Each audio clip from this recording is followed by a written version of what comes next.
Ang mga ideya na ito ay siguradong makakatulong sa mga gustong pumasok sa farming. Marami kaming kasabayan sa pag-aalaga ng manok na nalugi, pero kami nandito pa rin. Itong tips na ibabahagi ko sa inyo ay talagang effective at siguradong kikita.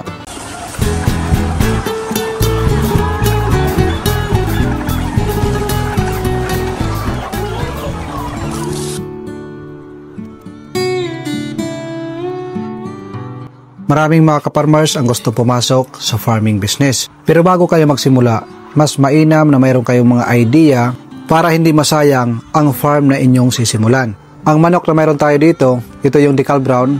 At doon naman sa kabilang kulungan, mayroon tayong mga Tetra Brown. Sa mga kaparmers natin na naghahanap ng Decal Brown o Tetra Brown, kung wala sa inyong lugar, pwede naman ang Black Astrolope, Plymouth Bardrack at RIR. Ang mga klase ng mga manok na yan ay malalakas din mangitlog at katulad ng inyo nakikita, color brown din ang kanilang itlog.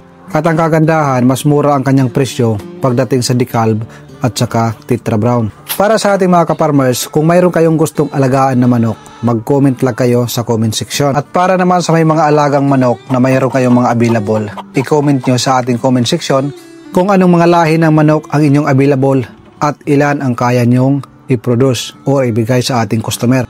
Nang sa ganoon magkaroon ng communication para sa inyong transaksyon. At kung mayroon kayong mga alam na nagbibenta ng livestock na tingin nyo ay makakatulong at mga hinahanap ng ating mga customer, ng ating mga kaparmers, pwede nyo i-comment para makatulong tayo sa ating mga kapwa kaparmers.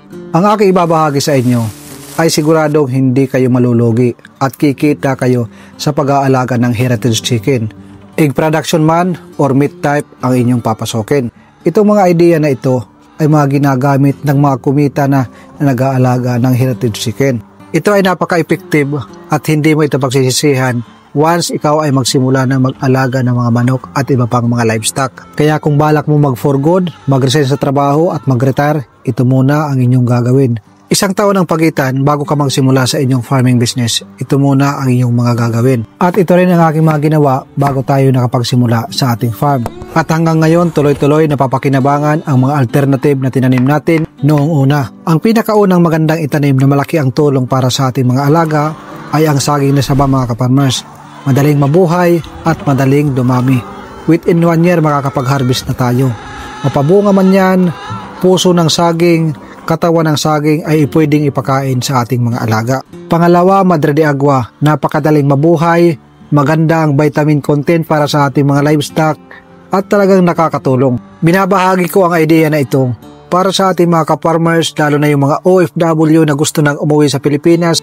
At alam ko naman na hindi lahat ng OFW ay maganda ang pasahod or malaki ang naipon sa abroad. Kaya kung anong meron ako na experience, nais kong i-share sa inyo para nang sa ganun ay makatulong. Pangatlo, magpatanim kayo ng maraming malunggay. Kahit pangbakod sa inyong lupa, malaking tulong yan pagdating ng panahon.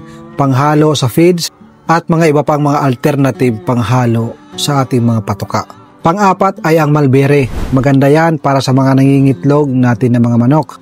Pwedeng ipakain ang bunga, pwede rin ipakain ang dahon. At lahat ng ating livestock ay makikinabang. Manok man yan, kambing at ang mga baboy. At pag gumawa kayo ng inuman ng manok, siguraduhin nyo na madaling linisin. At pag naglagay kayo ng tubig, isama nyo na rin ang IG 1000 para siguradong malakas mangitlog ang ating mga layer. Sana ay nag-i-enjoy kayo at nai-inspire kayo sa panonood ng ating manok. Habang binabahagi ko sa inyo ang ating mga idea na naging effective dito sa ating backyard farm. At kung sa tingin nyo ay nagkakaroon kayo ng idea at nakakatulong ang ating video, huwag mong kalimutan mag-subscribe para makikita mo ang mga susunod natin na i-upload na mga video.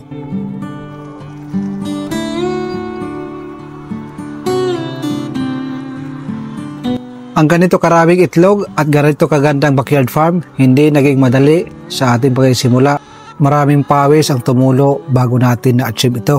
At ang pagtatanim natin ng Chinese kangkong ay malaking ambag yan para sa ating pagkain o patuka sa ating mga alaga dito. At tulad ng inyo nakikita, pwede rin kayo magtanim ng ganito. Pero sa probinsya, napakarami nito. Ito yung wild pipino.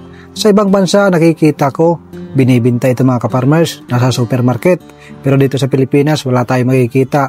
Nasa wild ito mga kaparmers, libre lang natin ito makukuha. At kung magbabakod kayo ng inyong mga kulungan o ng inyong lupa, mas mainam na kamuting kahoy dahil ang dahon nito ay favorite ng ating mga alagang manok, pati na rin sa ating mga alagang native na baboy. At magtanim din kayo ng Madre de Cacao. Ang Madre de Cacao po ay magkaiba sa Madre de Agua kasi yung iba nalilito. Maganda yan si shredder para ihalo sa ating mga alternative na pagkain. Maganda ang vitamin content na nakukuha sa Madre de Cacao. At pwede rin itong pangtanggal ng kuto. Kung mayroong mga kuto ang inyong alagang manok, alagang aso, ibabad nyo sa tubig, i-ferment nyo at ipaligo nyo ang kanyang tubig. Tiyak, kinabukasan or 3 araw, wala ng kuto yan mga kaparmers. Napakagaling. Tulad ng sinabi ko, ang saging ay napakalaking tulong. Itong saging na ito ay hindi ito yung saba. Ang saging na ito ay kamukha ito ng saging na marami yung buto. Pero hindi ko alam ang pangalan nito mga kaparmers. Kung mayroong nakakaalam, maaaring i-comment nyo sa comment section.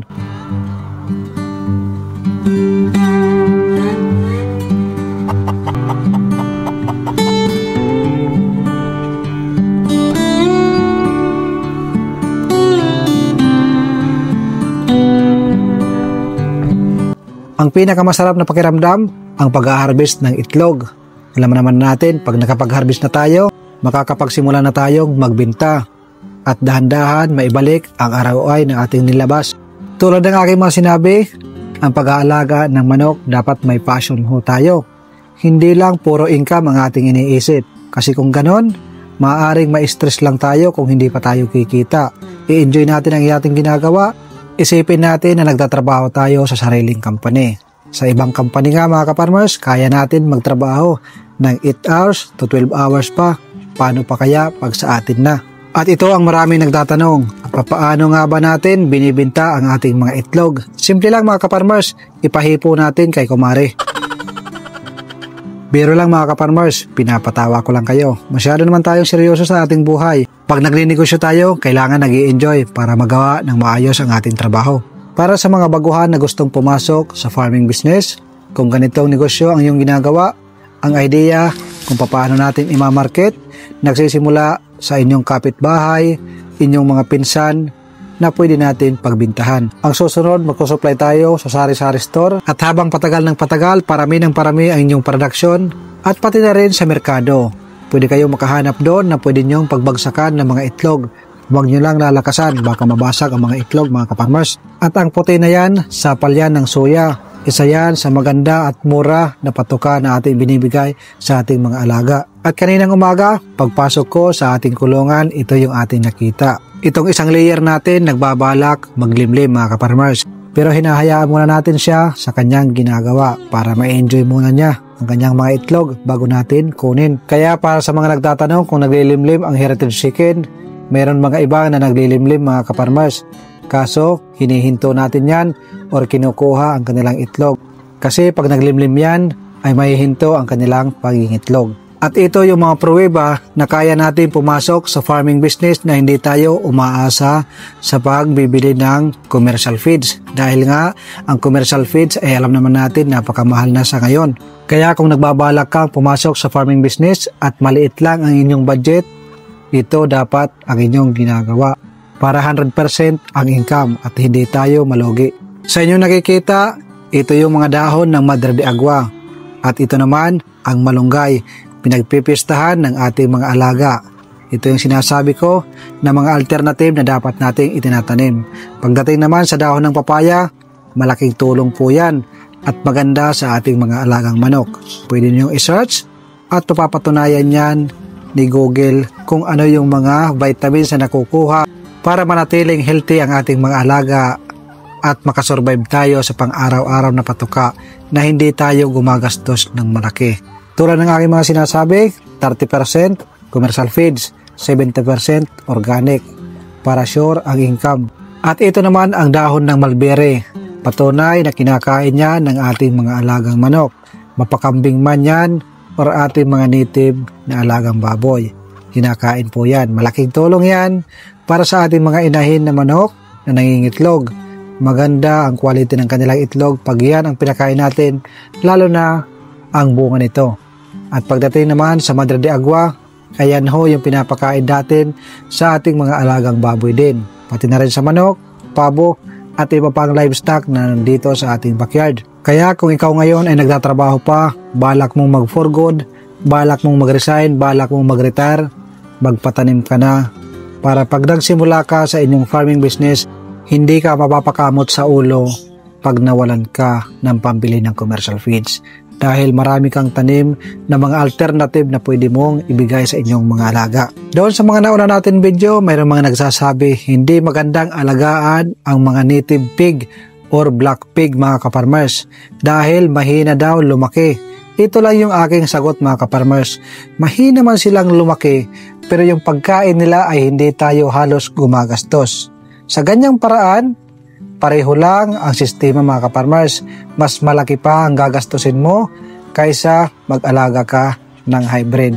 At kung mayroon naman sorghum or wheat sa inyong mga lugar mga kaparmers, kahit yung palay ay pwede natin gawin na ganito. Gawin natin sprout within 1 week to 10 days ay mayroon na tayong ganito. Malaking tipid yan. Kaysa naman ipakain natin yung seeds lang. Mas mainam patubuin muna natin para mas lalong dumami. At kung balak mo ay big time na farming business, mas mainam na meron tayong mga tanim, napier, sorghum at maraming mais na pwede natin gawing silage para ipakain sa ating kambing, baka, kalabaw at iba pang livestock na pwede nating pagbigyan ng ganito. Nang sa ganitong paraan, tuloy-tuloy ang ating income na papasok. Dahil nga, malaki ang tipid, siguradong kikita tayo. Sa aking mga idea na ibinahagi sa inyo mga kaparmers, 1, ginawa nyo yan ngayon, hindi kayo magsisisi pag nagsimula kayo sa farming business. Pag malugi kayo na ginawa nyo ang mga sinabi ko, balikan nyo ako within 1 year sa pagsisimula nyo sa farming business. Pag once na nalugi kayo, sinasabi ko sa inyo, kahit putulan nyo ako ng dila, wala akong problema. Pangako ko sa inyo yan. Pero ito lang ang aking paalala sa inyo. Sa pagpa-farming business, kailangan may partner tayo na sipag at tiyaga. Huwag po tayong palaging nakakanga, nakaasa sa commercial feeds. Katulad ng inyong mga nakita, pag ginawa nyo yan, nagtanim kayo ng ganyan, 100% mayroon kayong kita.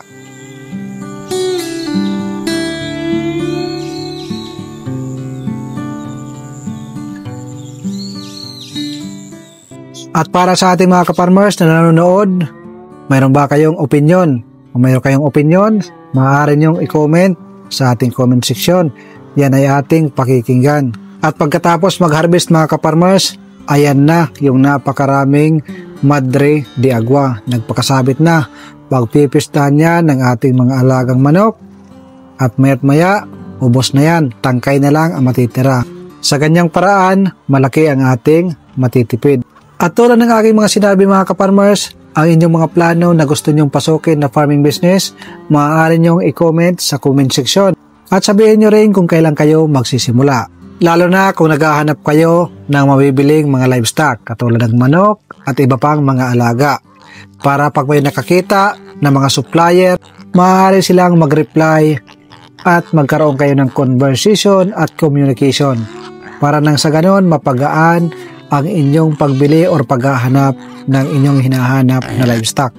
Para sa ating mga kaparmers na hanggang ngayon nagtatrabaho at nasa abroad, hanggang kailan ka magpapaalipin sa hindi mo sariling bansa? Hindi ko naman sinasabing umuwi ka na ng Pilipinas or mag-resign ka na sa trabaho. Ang akin lang, maghanda ka na sa ngayon pa lang. Para pagdating ng panahon na ikaw ay magre-resign or tinanggal ka, hindi ka mamumroblema sa inyong next na plano. Mayroon kang sigurado na pagpupuntahan.